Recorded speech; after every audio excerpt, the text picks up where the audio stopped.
12 তারিখে প্রথম merit list বেরিয়েছে এবং এই মেরিট লিস্ট অনুযায়ী যে সকল ছাত্রছাত্রীর যে কলেজে নাম উঠেছে সেটা তোমরা যখনই তোমাদের ইমেল আইডি পাসওয়ার্ড দিয়ে লগ ইন করবে তোমাদের ড্যাশবোর্ডেই দেখতে পারবে যে টেক অ্যাডমিশন বলে লেখা আছে এবং সেটা তোমরা 25টা অবধি অপশান দেওয়া ছিল, তার মধ্যে যে কোনো তোমাদের প্রেফারেন্স অনুযায়ী যে কোনো একটি কলেজেই তোমরা দেখতে পারবে।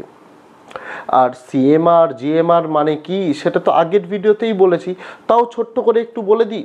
যারা প্রথমবার ভিডিও দেখছো, জিএমআর মানে জেনারেল মেরিট র্যাঙ্ক আর সিএমআর মানে ক্যাটাগরি মেরিট র্যাঙ্ক, অর্থাৎ যাদের এসসি এসটি ওবিসি সার্টিফিকেট রয়েছে তাদের জন্য সিএমআর, আর যাদের এই সার্টিফিকেট নেই তাদের জন্য জিএমআর র্যাঙ্ক।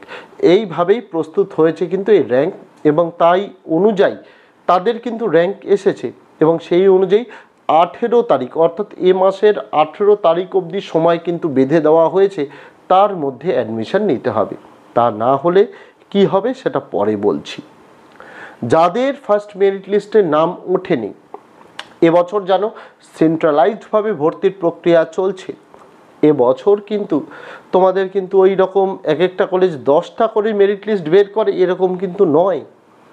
এবার কিন্তু দুটোই মেরিট লিস্ট বেরোবে, first merit list, second merit list.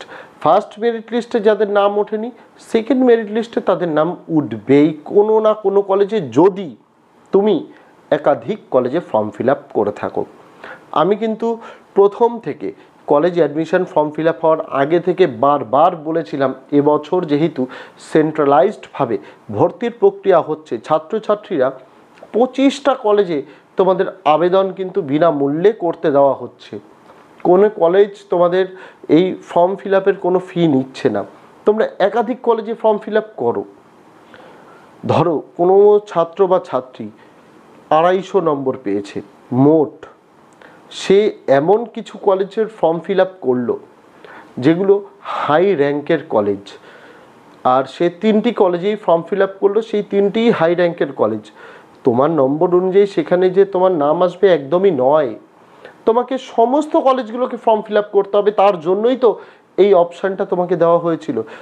তুমি সাইবার ক্যাফেতে গিয়ে ফর্ম ফিল আপ করছো বা বাড়িতে ফর্ম ফিল আপ করছো, সাইবার ক্যাফেতে গিয়ে ফর্ম ফিল আপ করলেও তুমি সব কয়েকটি কলেজ যদি তোমার প্রেফারেন্স লিস্টে রাখো তাও যা খরচ, তুমি একটি কলেজ রাখলেও তাই খরচ। এটাই বেসিক।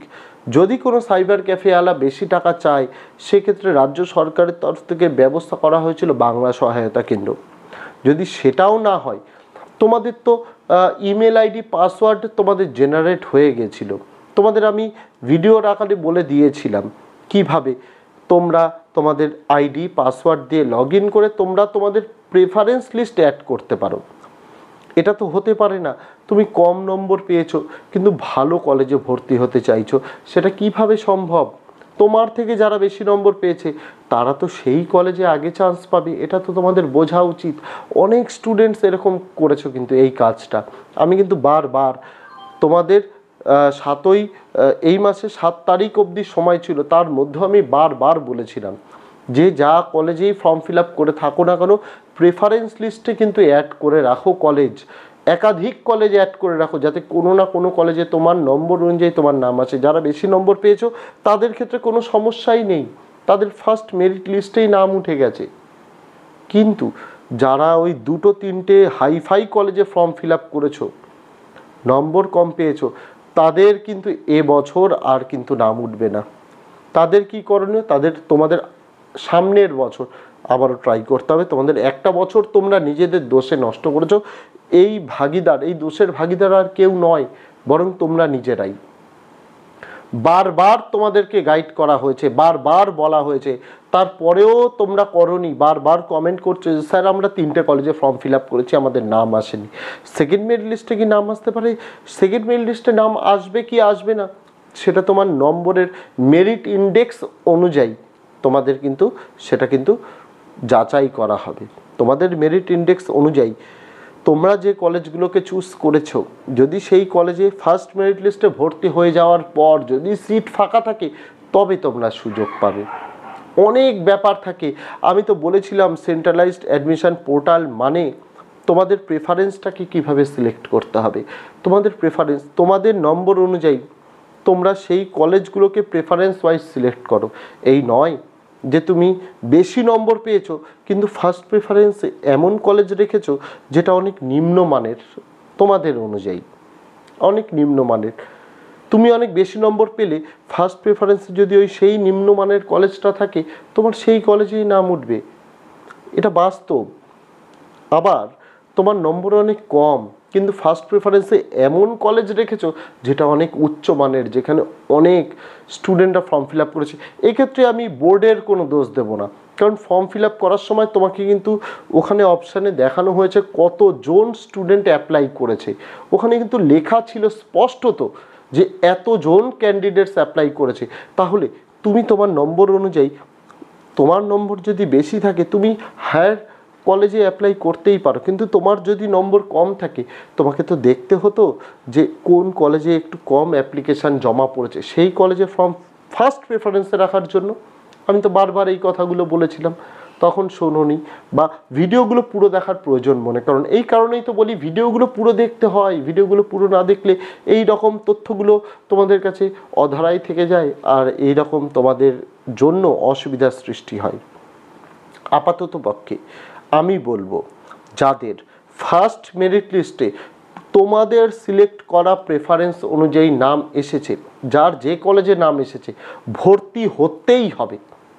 যদি ভর্তি না হও সেকেন্ড মেরিট লিস্টে ভালোভাবে বুঝবে তোমার প্রেফারেন্স লিস্ট অনুযায়ী, দেখা গেল তুমি first second third fourth fifth six এরকম অনুযায়ী প্রেফারেন্স লিস্ট সিলেক্ট করেছো, তুমি 10টা কলেজ সিলেক্ট করেছো কিন্তু তোমার 5 নম্বরের কলেজটায় নাম এসেছে, তার মানে কি প্রথম 4টি কলেজে তোমার কোনো স্থান নেই।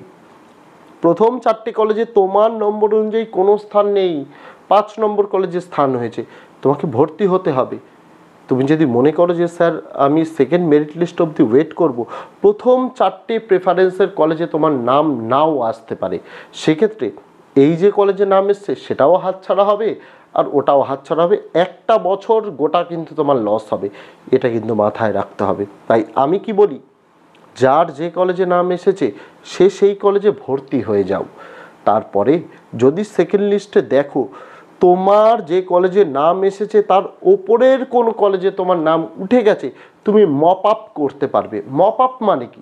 মপ আপ মানে ধরো তোমার 5 নম্বর কলেজে নাম এসেছে এবং তুমি 3,500 টাকা দিয়ে ভর্তি হলে, কিন্তু প্রথম যে 4টে কলেজ প্রেফারেন্সে ছিল সেকেন্ড লিস্টে তোমার তার একটার মধ্যে নাম এসে গেছে এবং সেই কলেজে ভর্তি হতে তোমার 4,000 টাকা খরচ।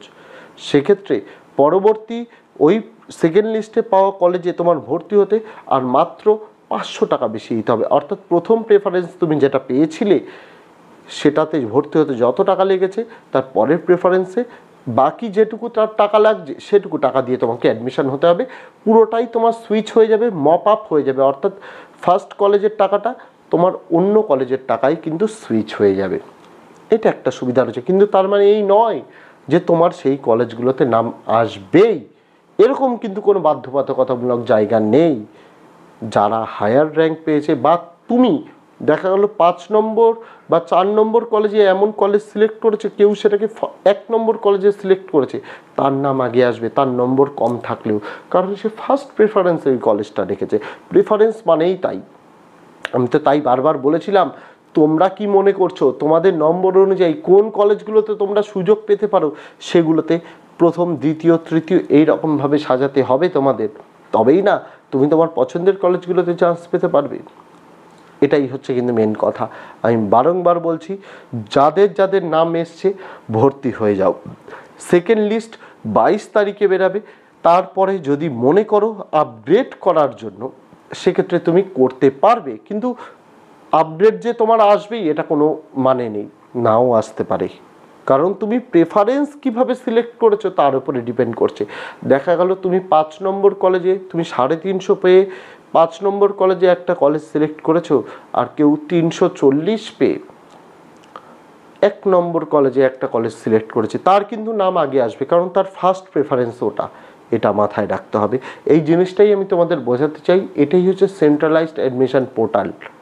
এটা সেটা আমি কিন্তু বলতে, তবে যাদের ফার্স্ট লিস্টে নাম আসেনি আমি এটুকু গ্যারান্টি সহকারে বলতে পারি সেকেন্ড মেরিট লিস্ট 22 তারিখে যেটা প্রকাশ হবে সেটাই তোমাদের নাম আসবেই আসবে, কোনো না কোনো কলেজে আসবে। যদি তুমি একাধিক কলেজে ফর্ম ফিল আপ করে থাকো, তবে এই ভ্রান্ত ধারণায় থেকো না হাই লেভেলের 2-3টে কলেজে ফর্ম ফিল আপ করেও সেকেন্ড লিস্টে চলে আসবে, এরকম কিন্তু হবে না। এটা তোমাদের নিজস্ব ভুল, তার জন্য তোমাদের আগামী 1 বছর কিন্তু অপেক্ষা করতে হবে। আপাতত যা যা নিউজ ছিল আমি তুলে ধরার চেষ্টা করলাম, আশা রাখছি তোমরা বুঝতে পেরেছো। যদি না বুঝতে পারো তাহলে সেকেন্ড লিস্ট অবধি ওয়েট করো, নিজেদের নাম আসছে কিনা অবশ্যই সেটা দেখতে হবে। তো আজকে ভিডিওতে এটুকুই ছিল ছাত্রছাত্রীরা, দেখা হচ্ছে তোমাদের সঙ্গে আগামী দিন অন্য কোনো বিষয় অন্য কোনো ভিডিও নিয়ে। ততদিন সকলে ভালো থেকো, সুস্থ থেকো।